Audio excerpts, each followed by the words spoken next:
Assalamualaikum sahabat. Saya masak cucur bawang bersama daun sup. Ini yang berketul ni apa?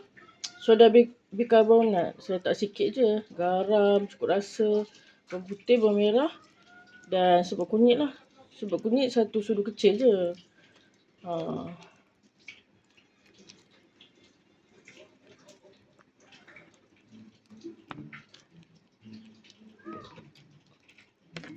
Ini mungkin saya akan tambah lagi sikit kot tu daun sup. Adalah dalam 7-8 batang tadi. Yang bukan saiz besar ya, saiz sederhana. Saya tanam. Saiz besar tu pro tu. Saya baru je tanam.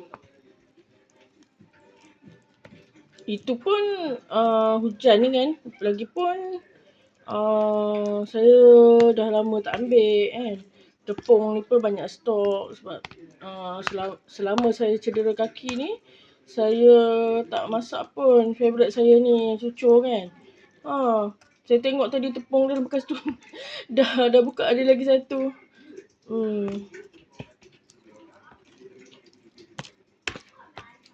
Okey ni kacau lah rata-rata Okey guys.